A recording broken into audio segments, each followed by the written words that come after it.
दिन में एक बार आपकी जुबान पे सरस्वती बैठती है। उस टाइम कही हुई बात आपकी जिंदगी बना भी सकती है, बिगाड़ भी सकती है। रणवीर अलाहाबादी की वीडियोस में तब से देख रही हूँ जब वो पार्क में एक्सरसाइज टिप्स देता था। उसका फोकस सिर्फ हेल्थ होता था और उसकी वीडियोस काफी बढ़िया भी होती थी। इस बात को 10 साल हो चुके हैं। रणवीर अलाहाबादी ने बहुत एफर्ट्स करे अपना करियर बिल्ड करने के लिए और वो इतना ऊपर चला गया कि लोगों की आंखों में खटकने लगा। इंटरनेट से कॉपी करी हुई लाइन जो रणवीर ने बोली थी वो जरूर गलत थी, बट जिस शो में बोली थी उस शो में सही बात करता कौन है? बात इतनी भी बड़ी नहीं थी कि नेशनल न्यूज ही बन गई। बट फिर क्यों बनी? क्योंकि बुरी संगत का असर बुरा ही होता है। पॉलिटिशियन से दोस्ती भी बुरी और दुश्मनी भी बुरी। बीजेपी के काफी पॉलिटिशियंस आए रणवीर के पॉडकास्ट में, फिर वो डायरेक्टली इनडायरेक्टली उनको सपोर्ट भी कर रहा था, फिर वो बैकफायर कर गया। जो पॉलिटिशियंस उससे चिढ़ते होंगे उसकी क्रेडिबिलिटी खराब करने की उन्होंने कोशिश करी ताकि फिर रणवीर किसी पॉलिटिकल पार्टी को सपोर्ट ना कर पाए। एक और रीजन है, with fame you have responsibilities. आप कुछ भी नहीं बोल सकते, बहुत सोच समझ के बोलना होता है। आप बेसिकली पब्लिक प्रॉपर्टी बन जाते हो। पब्लिक जितना जल्दी आपको चढ़ाती है उतना जल्दी गिरा भी देती है। क्या इंडिया गॉट लेटेंट इतना इंपॉर्टेंट टॉपिक है कि पूरी गवर्नमेंट ही इन्वॉल्व हो गई? अब ये बैन हो या ना बैन हो मुझे बिल्कुल फर्क नहीं पड़ता, बट मेरे घर के बाहर जो रोड्स खराब हैं, सेफ्टी इश्यूज हैं, ना लड़का सेफ ना लड़की सेफ, उससे मुझे जरूर फर्क पड़ता है। ये सब पॉलिटिक्स है। हम सबको समझना चाहिए जो दिखता है वो होता नहीं। ये सब हमें गुमराह करने के तरीके हैं ताकि हम रियल टॉपिक्स पे बात ना करें और इनमें ही कहीं उलझे रहें। ये जो गुमराह करने की टेक्निक है ना, ये अभी से नहीं सदियों से चलती आ रही है। एक बहुत बड़ा एग्जाम्पल है रोमन एम्पायर। वहां जब पब्लिक राजा से चिढ़ जाती थी तो राजा लोग ग्लैडिएटर्स को आपस में लड़वा देते थे ताकि लोगों का ध्यान भटक जाए और रियल इश्यूज पे जनता बात ही ना करे। लव एट फर्स्ट साइट सुना होगा, वैसे ही एक होता है हेट एट फर्स्ट साइट। कभी आपके साथ ऐसा हुआ है कि आप किसी से पहली बार मिलो, ज्यादा बात भी नहीं हुई, फिर भी वो इंसान बिल्कुल पसंद नहीं आता और इसके पीछे कोई स्ट्रॉन्ग रीजन भी नहीं होता। कभी कभी तो किसी को दूर से देखकर बिना जाने पहचाने बिना हाय हेलो करे एक अजीब सी नफरत और इरिटेशन होने लग जाती है। कोई कहता है इसकी वाइब अच्छी नहीं है, कोई कहता है इसकी शक्ल देखकर ही अजीब सा गुस्सा आता है, पता नहीं क्यों।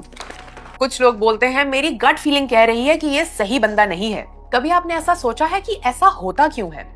इसके पीछे होता है सबकॉन्शियस माइंड जो हमारे पास्ट लाइफ एक्सपीरियंसेस और ट्रॉमाज से शेप लेता है। जब आप किसी इंसान को मिलते हो, उसकी शक्ल देख के, उसके कपड़े देख के, उसका हेयर स्टाइल देख के, आपका दिमाग कभी कभी आपको बताता है कि ये खतरा है और वहां पे आपका फ्लाइट और फाइट मोड एक्टिवेट हो जाता है। ये वही सिस्टम है जो तब काम आता है जब आप गाड़ी चला रहे हो और अचानक से आपके सामने कुछ आ जाए। इस सिचुएशन में या तो आप अचानक से ब्रेक दबा दोगे या स्टीयरिंग घुमा दोगे।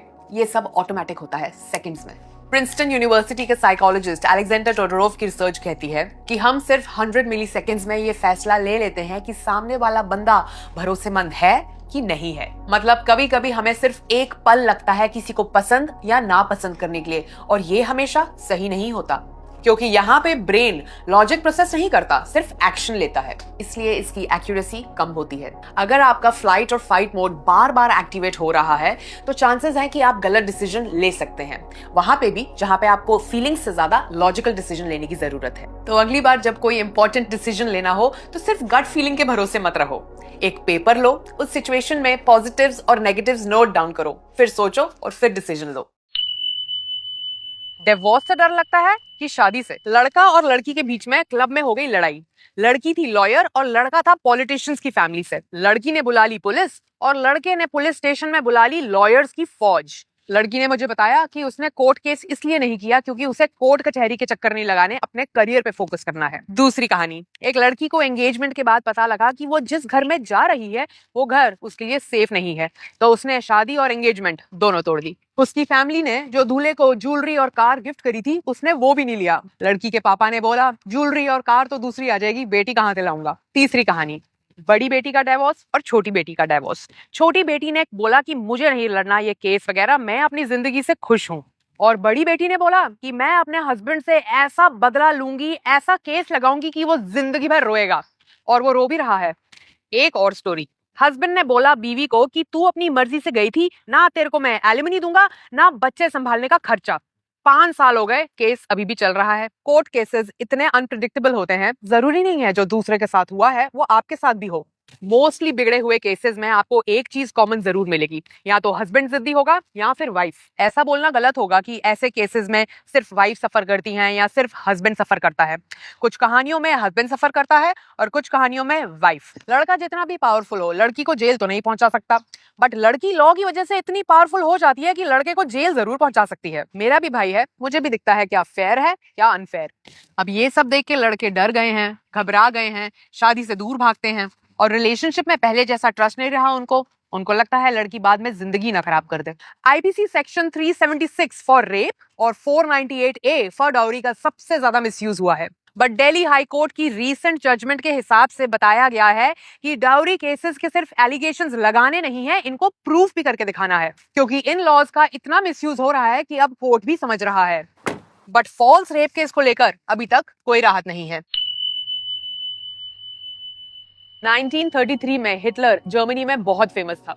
ज्यादातर जर्मन्स उसको सपोर्ट करते थे, लोग उसको भगवान मानते थे और ज्यादातर लोगों में ये उम्मीद थी कि हिटलर उनकी दुनिया बदल देगा। हिटलर ने सबसे पहले अपने लोग मारे और वो सारे लोग खत्म कर दिए जो उसको सपोर्ट नहीं करते थे। नाजी पार्टी का हिटलर या हिटलर की नाजी पार्टी, उन्होंने सबसे पहले वही लोग बर्बाद करे जो जर्मन्स थे, और सबसे पहले जो कंट्री इन्वेड करी वो जर्मनी ही थी, फिर दूसरी कंट्रीज। आप हमेशा याद रखना कि हिटलर के पास जर्मनी के लोगों का ज्यादातर सपोर्ट था और वो लोग चाहते भी थे कि हिटलर प्रेसिडेंट बने और जर्मनी को आगे लेके जाए। हिटलर की वजह से इतने यंग जर्मन्स मरे कि रोड पे जवान लड़के दिखना कम हो गए। 13 साल के ऊपर की एज के सारे बच्चे हिटलर की आर्मी में थे और वो सारे लड़ रहे थे उसके लिए आधी से ज्यादा दुनिया से। हिटलर की वजह से इतने लोग मरे कि ये कैलकुलेट भी नहीं किया जा सकता। प्लेटो ग्रीक फिलोसोफर ने एक बहुत अच्छी बात बोली थी, अगर एक शिप में मेजॉरिटी लोगों को डिसाइड करने के लिए दिया जाए कि शिप का कैप्टन कौन बनेगा, तो वो उसको चुनेंगे जो सबको पसंद हो, जिसका बिहेवियर अच्छा हो, जिसका लोगों के साथ बोलना चलना अच्छा हो, ना कि वो उसको चूज करेंगे जो एक्सपीरियंस्ड हो,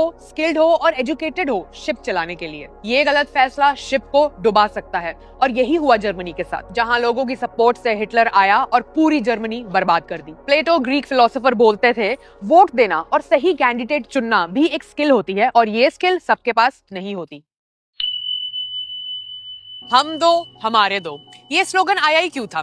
एक फैमिली में 10 लड़कियां हुई, 11वां हुआ लड़का, तब जाके वो लोग रुके। एक फैमिली में 3 लड़कियां हुई, उनके पापा ने माँ के साथ चारों को गांव भेज दिया। क्यों?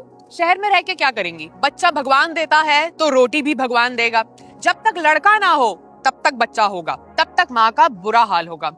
माँ है या बच्चा पैदा करने वाली मशीन। ये बहुत सारे इश्यूज में ये कुछ इश्यूज हैं जो हमारे इंडिया में ग्रास रूट लेवल में पाए जाते हैं। ऐसी औरतों को प्रोटेक्ट करने के लिए हमारे लॉज बने हैं जो आजकल फेमिनिज्म के नाम पे मिसयूज हो रहे हैं। रोडीज में आके लड़की गाली दे दे तो अपने आप को फेमिनिस्ट बोल के बहुत प्राउड फील करती है। सक्सेस का क्या मतलब है?